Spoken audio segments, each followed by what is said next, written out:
ಅಧ್ಯಕ್ಷರೇ, ಈ ಸಂತಾಪ ಸೂಚನೆಗೆ ಬೆಂಬಲಿಸುತ್ತಾ ಸುಧಾಕರ್ ಅವರು ಅವರ ಚಿಕ್ಕಪ್ಪನವರು ಜಯಪ್ಪನವ್ರ ಕಾಲದಿಂದ ನನಗೆ ಬಹಳ ಆಪ್ತ ಮಿತ್ರರು. ಜೀವನದಲ್ಲಿ 4 ಸಾರಿ ಈಗಾಗಲೇ ಉಪಮುಖ್ಯಮಂತ್ರಿಗಳು ಹೇಳಿದಾಗೆ ನೀವು ಕೂಡ ಬಹಳ ಹತ್ರ ಅಧ್ಯಕ್ಷ ನಿಕಟ ಸಂಪರ್ಕ ಬಾಂಧವ್ಯ ಇದ್ದಂಥವ್ರು.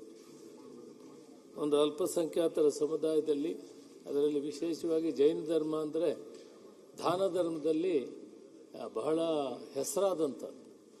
ಆ ಜೀವನದಲ್ಲಿ ಆ ದಾನ ಧರ್ಮ ಮಾಡೋದರಲ್ಲಿ ಪ್ರಖ್ಯಾತಿಯನ್ನು ಹೊಂದಿ ಒಂದಷ್ಟು 1,000 ಜನ ಇಲ್ಲದಂಥ ಒಂದು ಸಮುದಾಯ 4 ಸಾರಿ ಗೆದ್ದು ಜನ ಮನವನ್ನು ಗೆದ್ದು ಅವರು ಒಂದು ನಾಯಕರಾಗಿ ಬೆಳೆದು ಸಚಿವರಾಗಿ ನನಗಂತೂ ಬಹಳ ಆಪ್ತರಾಗಿ ನಾವೇನೇ ಕೆಲಸ ಹೇಳಿದ್ರು ಕೂಡ ಮಾಡಿಕೊಡುವಂಥದ್ದು ಮಾಡ್ತಾಯಿದ್ರು. ಮತ್ತು ಅವರ ಚಿಕ್ಕಪ್ಪನವ್ರ ಕಾಲದಿದ್ದಂಥ ಸಂಪರ್ಕದಿಂದ ಬಹಳ ಒಳ್ಳೆ ಒಡನಾಟ ಇತ್ತು. ಜನಸೇವೆಯಲ್ಲಿ ಮಾದರಿಯಾಗಿದೆ. ಯಾಕಂದರೆ ಅವರು ಜನವಂತಿಗರಾಗದಿದ್ರು ಕೂಡ ಅಲ್ಲಿ ಆಯ್ಕೆಯಾಗಿ ಬರೋದಂದರೆ ವಿಶೇಷವಾದ್ದು. ಅವರ ಒಂದು ಕಾರ್ಯವೈಖರಿಯನ್ನು ಕೂಡ ನಾನು ನೋಡಿದ್ದೆ. ಆದ್ದರಿಂದ ಅವರ ಒಂದು ಅಗಲಿಕೆ ತುಂಬ ಮನಸ್ಸಿಗೆ ನೋವನ್ನು ತಂದಿದೆ. ಅವರು ಆ ಕುಟುಂಬಕ್ಕೆ ಆ ನೋವನ್ನು ಭರಿಸುವ ಶಕ್ತಿಯನ್ನು ಕೊಡಲಿ ಅಂತ ದೇವರನ್ನು ಪ್ರಾರ್ಥನೆ ಮಾಡ್ತೀನಿ. ವೀರಣ್ಣವರು ನಾವು ರಾಜಕೀಯಕ್ಕೆ ಬರೋಕ್ಕೆ ಮೊದಲಿಂದ ಅತ್ಯಂತ ಹಿರಿಕರು.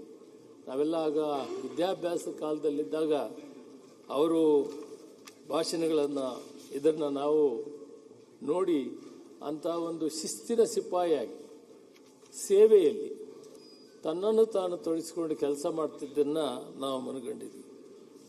ವೆಂಕಟಣ್ಣಪ್ಪನವರು ನನಗೆ ಬಹಳ ಆಪ್ತರು. ಅವರು ಯಾವಾಗ ಕೂಡ ತೆಲುಗಲ್ಲೇ ನಮ್ಮನ್ನ ಹೆಚ್ಚಾಗಿ ಮಾತಾಡ್ತಾ ಇದ್ರು.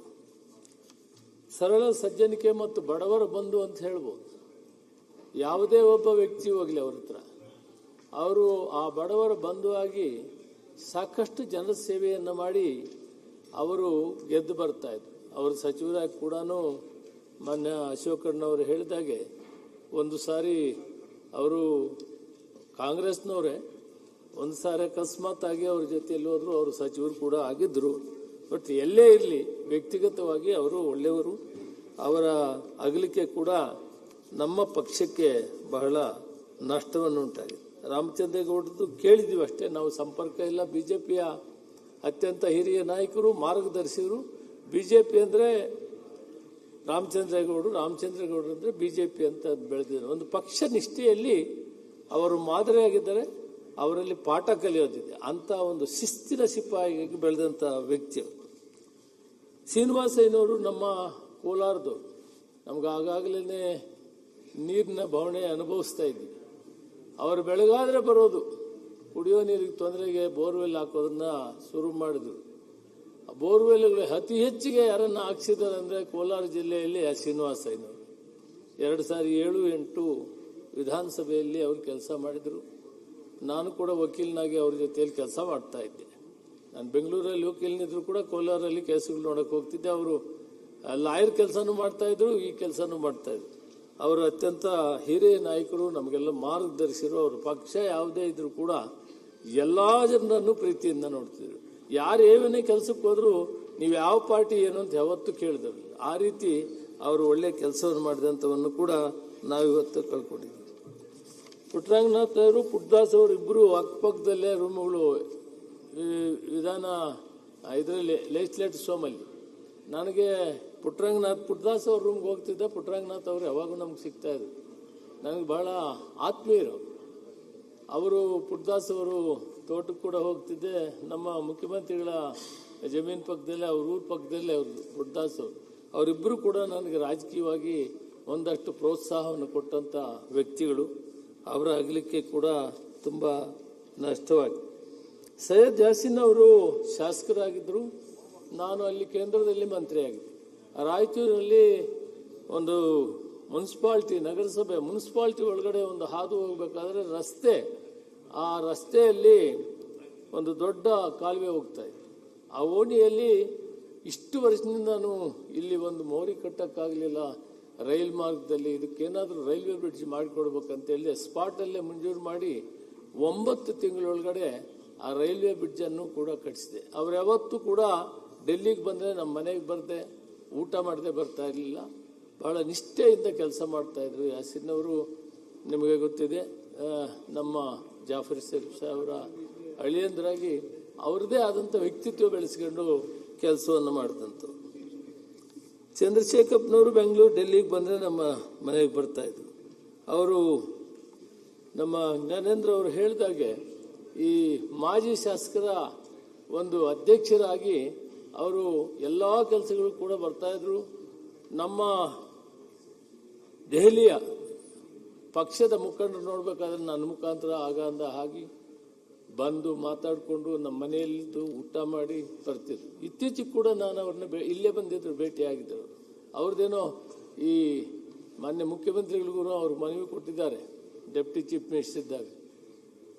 ಈ ಮಾಜಿ ಶಾಸಕರಿಗೆ ಏನೋ ಒಂದು ಪರಿಹಾರ ಕೊಡಬೇಕು, ಏನು ಮಾಡಬೇಕು ಅನ್ನೋ ಒಂದು ಡಿಮ್ಯಾಂಡ್ ಇಟ್ಟಿದ್ದಾರೆ. ಅವರು ಮಾನ್ಯ ಉಪಮುಖ್ಯಮಂತ್ರಿಗಳು ಕೊಟ್ಟಿದ್ರು ಮತ್ತು ಸಿದ್ದರಾಮಯ್ಯನವರು ಮುಖ್ಯಮಂತ್ರಿಗಳಿದ್ದಾಗ ಕೂಡ ಅವ್ರು ಕೊಟ್ಟಿದ್ರು. ಅದನ್ನು ಗಮನಕ್ಕೆ ತಗೊಬೇಕು.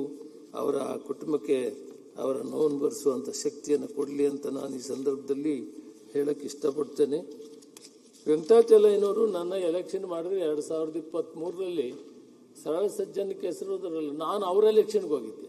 ನಾನು ಮಿನಿಸ್ಟರ್ ಆಗಿದ್ದೆ ಕೇಂದ್ರದಲ್ಲಿ. ಅವರ ಎಲೆಕ್ಷನ್ಗೆ ನಾನು ಕೆಲಸ ಮಾಡಿದ್ದೆ. ಅವರು ಭಾಗ ಸ್ವಲ್ಪ ದೊಡ್ಡಬಳ್ಳಾಪುರ ತಾಲೂಕಾದರೂ ಕೂಡ ನನಗೆ ಒಂದು 2-3 ಪಂಚಾಯಿತಿಗಳು ನಮ್ಮ ವೆಂಕಟಾಚಲಯ್ಯನವರು ಬಂದಿದೆ. ಆ ಪ್ರತಿ ಪಂಚಾಯಿತಿಯಲ್ಲಿ ಕೂಡ ಮೆಜಾರಿಟಿ ಬಂದಿದೆ. ಅಷ್ಟು ಹೆಸರನ್ನು ಗಳಿಸಿದ್ರು, ಅಷ್ಟು ಒಳ್ಳೆ ಕೆಲಸ, ಎಷ್ಟು ಜನರ ಪ್ರೀತಿಯನ್ನು ಗಳಿಸಿದ್ರೆ ನನಗೆ ಆಶ್ಚರ್ಯ. ಅವರು ಆ ಇಳಿ ವಯಸ್ಸಿನಲ್ಲಿ ಆರೋಗ್ಯನೂ ಕಡಿಮೆ ಇತ್ತು. ಅಂತಹ ಸಂದರ್ಭದಲ್ಲಿ ಕೂಡ ಬಂದು ನನಗೆ ಆಶೀರ್ವಾದ ಮಾಡಿ ಬಹುತೇಕ ಅವರೆಲ್ಲ ಬೂತ್ಗಳಲ್ಲಿ ಕೂಡ ನನಗೆ ಹೆಚ್ಚಿನ ಒಂದು ಬಹುಮತವನ್ನು ಕೊಡಿಸಿದಂಥವರು. ಅವರ ಆತ್ಮಕ್ಕೆ ಶಾಂತಿಯನ್ನು ಈ ಸಂದರ್ಭದಲ್ಲಿ ಕೋಲಕ್ಕೆ ಇಷ್ಟಪಡ್ತೀವಿ. ಹನುಮಂತಪ್ಪನವರು ನಮಗೆ ಒಬ್ಬ ಹೆಡ್ ಮಾಸ್ಟರ್ ಇದ್ದಂಗೆ ಡೆಲ್ಲಿಯಲ್ಲಿ. ಅವರು ನಮ್ಮೆಲ್ಲ ಹೊಸದಾಗಿ ಹೋಗಿರೋಂಥ MP ಗಳಿಗೆ ಒಂದು ಮಾರ್ಗದರ್ಶನ ಕೊಡ್ತಾಯಿದ್ರು, ಯಾವ ರೀತಿ ಕೆಲಸ ಮಾಡಬೇಕು, ಏನು ಮಾಡಬೇಕು. ಅಷ್ಟೇ ಅಲ್ಲ, ಕಾಂಗ್ರೆಸ್ ಪಾರ್ಟಿಯ ಮುಖಂಡರಿಗೆ, ನಾಯಕರಿಗೆ ಎಂತಹ ಸಂದರ್ಭದಲ್ಲಿ ಏನೇನು ಮಾಡಬೇಕಂತ ಶ್ರೀಮತಿ ಸೋನಿಯಾ ಗಾಂಧಿಯವರಿಗೂ ಕೂಡ ಮಾರ್ಗದರ್ಶನ ಕೊಡ್ತಾಯಿದ್ರು. ಹೀಗೀಗೆ ಮಾಡಬೇಕಂತ, ಪಕ್ಷದಲ್ಲಿ ಯಾವ್ಯಾವ ಕೆಲಸ ಹೇಗೆ ಮಾಡಬೇಕಂತ. ನಮಗಂತೂ ಕೂಡ ಒಬ್ಬ ಬಹಳ ಹಿರಿಯರಾಗಿ ನಮಗೆ ಬಹಳಷ್ಟು ಮಾರ್ಗದರ್ಶನ ಕೊಟ್ಟಿದ್ದಾರೆ. ಬಹಳ ಬುದ್ಧಿವಂತರಿದ್ದು ಒಳ್ಳೆ ಸೇವೆಯನ್ನು ಮಾಡಿದ್ದಾರೆ. ಪಾರ್ಲಿಮೆಂಟಲ್ಲಿದ್ದು ರಾಜಕೀಯವಾಗಿ ಕಾಂಗ್ರೆಸ್ ಪಾರ್ಟಿ ಕಟ್ಟೋದ್ರ ಜೊತೆಗೆ ಒಳ್ಳೆಯ ಕೆಲಸವನ್ನು ಸಕ್ರಿಯವಾಗಿ ಮಾಡಿ ಅವರ ಆತ್ಮಕ್ಕೆ ಕೂಡ ನಾನು ಶಾಂತಿಯನ್ನು ಕೇಳ್ತೀನಿ. ಮತ್ತು ಶ್ರೀಮತಿ S. ಜಾನಕಿಯವರು, ಭೋಸ್ಲೆ ಅವರ ಬಗ್ಗೆ ನಾವು ಕೂಡ ಅವರ ಹಾಡುಗಳನ್ನು ಕೇಳಿದ್ದೀವಿ. ತೆಲುಗಲ್ಲಿ ಬಹಳ ಹೆಚ್ಚು ಹಾಡುಗಳನ್ನು ಹಾಡಿದ್ದಾರೆ. ತೆಲುಗಿನಲ್ಲೇ ಬಹಳ ಪಾತ್ರವನ್ನು ವಹಿಸಿದ್ದಾರೆ. ಅವನ್ನೆಲ್ಲ ನಾವು ಕೂಡ ನೋಡಿದ್ದೀವಿ. ಅಂದರೆ ಇದೊಂದು ರಾಷ್ಟ್ರಮಟ್ಟದಲ್ಲಿ ಇಷ್ಟೊಂದು ಹೆಸರು ಪಡೆಯುವಂಥದ್ದು ದೈವಿಕವಾಗಿ ಅವರಿಗೆ ದೇವರ ಆಶೀರ್ವಾದ ಗಾನಕ್ಕೋಗಲಿ ಅಂತ ಒಂದೇ ಅಲ್ಲ, ಸಾಕಷ್ಟು ಬಿರುದುಗಳನ್ನು ತಗೊಂಡಿದ್ದಾರೆ. ಇಂಥ ಅಪರೂಪವಾದಂಥ ಒಂದು ವ್ಯಕ್ತಿ, ಅದು ನಮ್ಮ ಕನ್ನಡ ನಾಡಿನಲ್ಲಿ ಬಂದು ಮೈಸೂರಲ್ಲಿ ಅವರು ಸ್ವರ್ಗಸ್ಥರಾಗಿದ್ದಾರೆ. ಅವರ ಸೇವೆ ಮತ್ತು ಭೋಸ್ಲೆ ಅವರ ಸೇವೆಯನ್ನು ಕೂಡ ನಾವು ಜ್ಞಾಪಕ ಮಾಡಿಕೊಳ್ಬೇಕಾಗ್ತದೆ. ಕೊನೆಯದಾಗಿ ಶ್ರೀಮತಿ ಚೆನ್ನಮ್ಮನವ್ರ ವಿಷಯ. ನಾನು ದೇವೇಗೌಡರ ಮನೆಗೆ ಸಾಮಾನ್ಯವಾಗಿ ಆಗಿಂದಾಗ ಹೋಗ್ತಾ ಇದ್ದೀನಿ. ಪಕ್ಷ ಬೇರೆ ಇರಬಹುದು, ರೇವಣ್ಣವ್ರು ಇಲ್ಲೇ ಇದ್ದಾರೆ. ನನಗೆ ಮೊದಲಿಂದ 20-30 ವರ್ಷ ರಾಜಕೀಯ ಶುರುವಾದಾಗಿನಿಂದನೂ ಒಂದು ನಿಕಟ ಸಂಪರ್ಕ ಆ ಕುಟುಂಬಕ್ಕೆ. ಅಲ್ಲಿ ಹೋದಾಗ ಆ ತಾಯಿ, ನಾನು ಅವ್ರ ಹತ್ರ ಮಾತಾಡ್ತಾ ಇದ್ದರೆ, ಮುನಿಯಪ್ಪನವ್ರಿಗೇನು ಊಟ ಕೊಡಲಾ, ತಿಂಡಿ ಕೊಡಲಾ, ಕಾಫಿ ಕೊಡಲಿ? ಇಲ್ಲ, ಅವ್ರು ಕಾಫಿ ಟೀ ಏನು ಕುಡಿಯೋದಿಲ್ಲ, ಬಾದಾಮಿ ಹಾಲು ಹಾಲಿದ್ರೆ ಕೊಡು, ತಿಂಡಿ ಏನಾದರೂ ತಿಂತೀರೇನಪ್ಪ ಅಂತ ಕೇಳ್ತಿದ್ರು. ಇಲ್ಲಮ್ಮ, ನಾನೇನು ತಿಂಡಿ ಬೇಡ, ಊಟ ಮಾಡಿ ಬಂದಿದ್ದೀನಿ ಅಂತ. ಯಾರೇ ಬರಲಿ, ನಾನೇ ಅಂತಲ್ಲ, ಆ ಮನೆಯಲ್ಲಿ ಒಂದು ಮಾದರಿಯ ಆ ಒಂದು ದೇವೇಗೌಡರ ಅರ್ಧಾಂಗಿ ಅಂದರೆ ಆ ಧರ್ಮ ಪತ್ನಿ ಇವತ್ತು ಜ್ಞಾನೇಂದ್ರ ಅವರು ಹೇಳಿದಾಗೆ ಇಡೀ ದೇಶಕ್ಕೆ ಆ ವಾರ ದಿನ ಅವರ ಜೀವನ ಚರಿತ್ರೆಯಲ್ಲಿ ನಡೆದಂಥ ದಾರಿಯನ್ನು ಕಂಡಾಗ ಪ್ರತಿ ಮಹಿಳೆಗೂ ಕೂಡ ಸಂಸಾರ ಅಂದರೆ ಹೇಗಿರಬೇಕು, ಒಬ್ಬ ಪತ್ನಿ ಆಗಿದ್ರೆ ಹೇಗಿರಬೇಕು, ಒಂದು ಕುಟುಂಬದ ಹಿರಿಯರಂದರೆ ತಾಯಿ ಸ್ಥಾನದಲ್ಲಿರೋರು ಹೇಗಿರಬೇಕು ಅನ್ನೋದಕ್ಕೆ ಇಡೀ ರಾಜ್ಯಕ್ಕೆ ರಾಷ್ಟ್ರಕ್ಕೆ ಮಾದರಿಯಾಗಿದೆ. ಇಂಥವರ ಒಂದು ಸ್ವರ್ಗಸ್ಥರಾಗಿದ್ದಾರೆ.